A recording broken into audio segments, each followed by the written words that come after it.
Assalamualaikum warahmatullahi wabarakatuh. Perkenalkan, nama saya Aryan Dwi Hartanto dengan NIM 63020000055. Saya dari kelas 5B Ekonomi Syariah UIN Salatiga. Baik, di sini saya akan mempresentasikan materi mengenai makosid syariah dan ekonomi Islam. Baik, langsung saja pada materi yang pertama, yaitu definisi makosid syariah. Sebelum saya membahas lebih luas mengenai definisi makosid syariah, saya akan menjelaskan secara dasar terlebih dahulu mengenai makosid syariah. Jadi, makosid syariah ini berasal dari kata makosid yang merupakan bentuk plural atau jamak dari kata maksud, yang mana berasal dari kata verbal khosodah yang memiliki arti menuju, bertujuan, berkeinginan, dan kesengajaan. Sedangkan kata al-syariah ini merupakan bentuk subjek dari akar kata syara'a yang artinya adalah jalan menuju sumber air sebagai sumber kehidupan. Nah, menurut Wabah al-Zuhaili, makosid syariah diartikan sebagai nilai-nilai dan sasaran syara yang tersirat dalam segenap atau bagian terbesar dari hukum-hukumnya. Nilai-nilai dan sasaran-sasaran tersebut dipandang sebagai tujuan dan rahasia syariah yang ditetapkan oleh al-syari dalam setiap ketentuan hukum. Dan yang menjadi bahasan utama dalam makosid syariah ini adalah hikmat dan ilah ditetapkannya suatu hukum, yang mana tujuan dari sebuah hukum adalah maslahah atau kebaikan dan kesejahteraan umat manusia. Selanjutnya, makosid syariah adalah tujuan atau hikmah atau rahasia di balik penetapan suatu hukum syariah. Makosid syariah adalah jantung dalam ilmu usul fikih. Karena itu, makosid syariah ini menduduki posisi yang sangat penting dalam merumuskan ekonomi syariah. Nah, peran makosid syariah ini berupa untuk merumuskan kebijakan-kebijakan ekonomi makro seperti kebijakan moneter, kebijakan fiskal, atau public finance. Kemudian untuk menciptakan produk-produk perbankan dan keuangan syariah, dan untuk menciptakan teori-teori ekonomi mikro. Selanjutnya, metode memahami makosid syariah. Metode untuk memahami makosid syariah ini dibagi menjadi 3, yaitu yang pertama memelihara segala sesuatu yang daruri bagi manusia dalam kehidupan, yang kedua menyempurnakan segala yang dihayati manusia, dan yang ketiga mewujudkan keindahan bagi perseorangan dan masyarakat. Kita bahas satu-satu. Yang pertama tadi, memelihara segala sesuatu yang daruri bagi manusia dalam kehidupan. Jadi, urusan-urusan yang daruri ini adalah segala sesuatu yang diperlukan untuk hidup manusia, dimana apabila tidak diperoleh, akan mengakibatkan rusaknya undang-undang kehidupan, timbulnya kekacauan, dan berkembangnya kerusakan. Nah, urusan-urusan yang daruri ini dikembalikan lagi kepada 5 pokok, yaitu agama, jiwa, akal, keturunan, dan harta. Kemudian tahap yang kedua yaitu menyempurnakan segala yang dihayati manusia. Nah, urusan yang dihayati manusia ini adalah segala sesuatu yang diperlukan manusia untuk memudahkan dan menanggung kerusakan-kerusakan taklif dan beban-beban hidup. Apabila urusan ini tidak diperoleh, tidak merusak peraturan hidup dan tidak menimbulkan kekacauan, melainkan hanya tertimpa kesempitan dan kerusakan saja. Nah, urusan-urusan yang dihayati dalam pengertian ini melengkapi segala hal yang menolak kepicikan, meringankan kerusakan taklif, dan memudahkan jalan-jalan bermuamalah. Selanjutnya, tahap ketiga dalam memahami makosid syariah yaitu mewujudkan keindahan bagi perseorangan dan masyarakat. Nah, dimana yang dikehendaki dengan urusan-urusan yang mengindahkan ini adalah segala sesuatu yang diperlukan oleh rasa kemanusiaan, kesusilaan, dan keseragaman hidup. Nah, apabila yang demikian ini tidak diperoleh, tidaklah cedera peraturan hidup dan tidak pula ditimbulkan kepicikan. Hanya dipandang tidak boleh oleh akal kuat dan fitrah sejahtera. Materi selanjutnya, tingkatan makosid syariah. Nah, dalam usaha untuk mewujudkan dan memelihara 5 unsur pokok, yakni agama, jiwa, akal, keturunan, dan harta, maka tingkatan makosid syariah dapat dibagi menjadi 3, yaitu Tingkatan yang pertama, maqasid al-daruriyat, dimaksudkan untuk memelihara 5 unsur pokok dalam kehidupan manusia. Yang kedua, maqasid al-hajiyat, dimaksudkan untuk menghilangkan kesulitan atau menjadikan pemeliharaan terhadap 5 unsur pokok menjadi lebih baik lagi. Dan tingkatan yang ketiga yaitu maqasid al-tahsiniyat, dimaksudkan agar manusia dapat melakukan yang terbaik untuk penyempurnaan pemeliharaan 5 unsur pokok. Nah, kita bahas satu-satu. Yang pertama, maqasid al-daruriyat. Nah, maqasid al-daruriyat ini dimaksudkan untuk memelihara 5 unsur pokok dalam kehidupan manusia. Jadi, al-daruriyat atau tujuan-tujuan primer ini didefinisikan sebagai tujuan yang harus ada. Di mana yang ketiadaan, jika tidak ada, akan berakibat menghancurkan kehidupan secara total. Yang menurut versi yang paling populer adalah melindungi agama, jiwa, akal, harta, dan keturunan. Nah, misalnya untuk menyelamatkan jiwa, Islam itu mewajibkan umat manusia untuk makan tetapi secara tidak berlebihan. Nah, untuk menyelamatkan harta, Islam ini mensyariatkan misalnya hukum-hukum muamalah sekaligus melarang langkah-langkah yang merusaknya seperti pencurian dan perampokan. Selanjutnya, tingkatan yang kedua yaitu maqasid al-hajiyat. Nah, maqasid al-hajiyat ini dimaksudkan untuk menghilangkan kesulitan atau menjadikan pemeliharaan terhadap 5 unsur pokok tadi itu menjadi lebih baik lagi. Nah, al-hajiyat atau tujuan-tujuan sekunder ini didefinisikan sebagai sesuatu yang dibutuhkan oleh manusia untuk mempermudah mencapai kepentingan-kepentingan yang termasuk dalam kategori daruriyat. Nah, sebaliknya menyingkirkan faktor-faktor yang mempersulit usaha perwujudan daruriyat. Maqasid al-tahsiniyat ini berfungsi untuk mendukung dan melengkapi tujuan primer atau dari daruriyat. Maka kehadiran sekunder ini dibutuhkan tapi bukan niscaya. Jadi artinya dalam hajiyat ini, jika hal-hal hajiyat ini tidak ada, maka kehidupan manusia tidak akan hancur, tetapi akan terjadi berbagai kekurangan kesempurnaan bahkan kesulitan.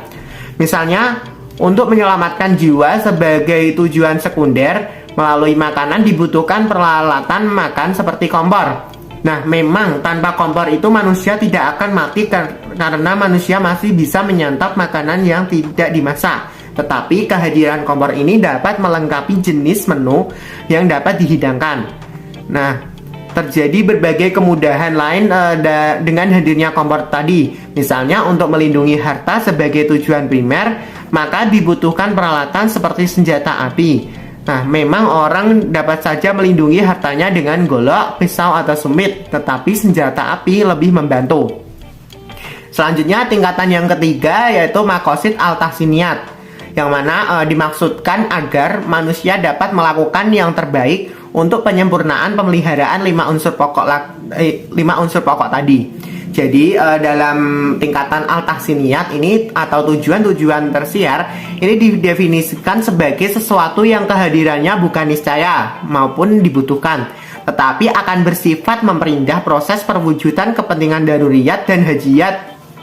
Nah, sebaliknya, ketidakhadiran tahsiniyat ini tidak akan menghancurkan maupun mempersulit kehidupan, tetapi mengurangi rasa keindahan dan etika. Di sini pilihan pribadi sangat dihormati, jadi bersifat relatif dan lokal sejauh tidak bertentangan dengan ketentuan nas. Materi selanjutnya, maqasid syariah dan maslahah. Nah, mengkaji teori maqasid ini tidak dapat dipisahkan dari pembahasan tentang maslahah.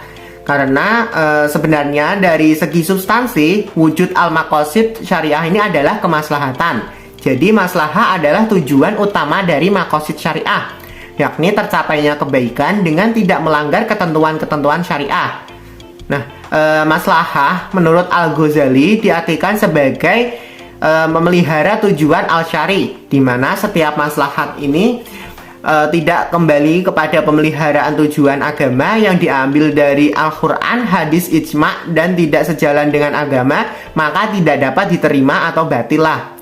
Sedangkan maslahah yang kembali pada pemeliharaan maqasid al-syariah yang digali dari Al-Quran, hadis, ijma', maka dapat menjadi dasar hukum Islam. Selanjutnya, Maslahah ini itu juga dapat di breakdown menjadi 3 bagian, yaitu maslahah daruriyat, maslahah hajiyat, dan maslahah tahsiniyat. Nah, yang pertama maslahah daruriyat, yakni merupakan sesuatu yang harus ada atau dilaksanakan untuk mewujudkan kemaslahatan yang terkait dengan dimensi duniawi dan ukhrawi. Nah, apabila maslahah daruriyat ini tidak ada, maka akan menimbulkan kerusakan bahkan hilangnya hidup dan kehidupan seperti makan, minum, sholat, puasa, dan ibadah-ibadah lainnya. Nah, dalam hal muamalah contohnya harus ada riwayat tertentu dalam transaksi perpindahan kepemilikan jual beli. Nah, misalnya ada 5 tujuan dalam maslahah daruriyat ini, yaitu untuk menjaga agama, menjaga jiwa, menjaga keturunan, menjaga harta, dan menjaga akal. Kemudian maslahah yang kedua yaitu maslahah hajiyat, yakni merupakan sesuatu yang sebaiknya ada sehingga dalam melaksanakannya leluasa dan terhindar dari kesulitan. Nah, kalau sesuatu ini tidak ada, maka ia tidak akan menimbulkan kerusakan atau kematian. Namun demikian akan berimplikasi adanya masyakoh dan kesempitan. Contohnya, dalam hal muamalat, yakni dimunculkannya beberapa transaksi bisnis dalam fikih muamalat, antara lain khirat, musakoh, dan salam. Selanjutnya maslahah yang ketiga yaitu maslahah tahsiniyat. Nah, maslahah tahsiniyat ini dimaksudkan agar manusia dapat melakukan yang terbaik untuk penyempurnaan pemeliharaan 5 unsur pokok tadi. Nah, al-tahsiniyat atau maslahah tahsiniyat ini dapat didefinisikan sebagai sesuatu yang kehadirannya bukan niscaya maupun dibutuhkan, tetapi akan bersifat memperindah proses perwujudan kepentingan daruriyat dan hajiyat. Sebaliknya, ketidakhadiran maslahah tahsiniyat ini tidak akan menghancurkan atau mempersulit kehidupan, tetapi mengurangi rasa keindahan dan etik. Nah, hal yang masuk dalam kategori tahsiniyat ini jika dilakukan akan mendatangkan kesempurnaan dalam suatu aktivitas yang dilakukan, dan bila ditinggalkan maka tidak akan menimbulkan kesulitan. Contohnya dalam bidang muamalat, untuk hal ini adalah dilarangnya jual beli barang najis dan efisiensi dalam penggunaan air dan rumput. Nah, pemahaman nilai serta ide yang terkandung dalam teks-teks otoritatif dalam hal ini Al-Quran dan As-Sunnah tidak dapat dipisahkan dari pemahaman terhadap maqasid syariah. Materi selanjutnya, sistem ekonomi Islam. Nah, ekonomi Islam ini merupakan salah satu bentuk ekspresi atas kepercayaan iman seseorang terhadap Tuhan, yakni Allah Subhanahu wa Ta'ala. Karena dalam Islam itu dikenal istilah Islam adalah sistem kehidupan atau way of life. Nah, dengan demikian secara otomatis aktivitas perekonomian umat, terutama umat muslim, berdasarkan kepercayaannya, yakni berdasarkan aturan syariat Islam. Jadi dalam sistem ekonomi Islam ini, Islam itu telah menyediakan perangkat aturan yang lengkap bagi kehidupan manusia. Nah, ada yang bersifat permanen dan ada yang bersifat kontekstual, disesuaikan dengan lokasi, kondisi, dan kebutuhan manusia. Selanjutnya, asas yang digunakan untuk membangun sistem ekonomi Islam. Asas yang digunakan untuk membangun sistem ekonomi Islam ini terdiri dari 3. Yang pertama kepemilikan, yang kedua pengelolaan kepemilikan atau tasarruf al-milikiyah, yang ketiga distribusi kekayaan. Nah, kita bahas satu-satu. Yang pertama kepemilikan. Nah, kepemilikan yang dimaksud adalah semua yang ada di dunia ini milik Allah secara mutlak dan manusia hanyalah sebagai pengelola. Sedangkan kepengelolaan kepemilikan ialah bagaimana proses mendapatkannya, membelanjakannya, dan mendistribusikannya ke masyarakat. Nah, distribusi ini merupakan sebuah proses perpindahan suatu barang atau jasa yang diatur oleh syariat. Selanjutnya, untuk merealisasikan sistem ekonomi Islam harus berdasar pada nilai fundamental Islam yang merupakan keimanan yang universal.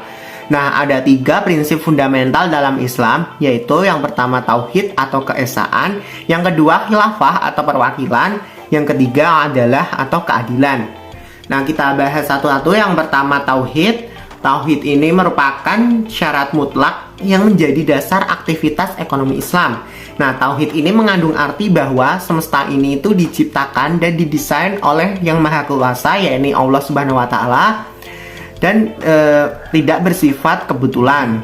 Nah, hal ini itu ditegaskan oleh Allah dalam Quran surat Al-Imran ayat 191.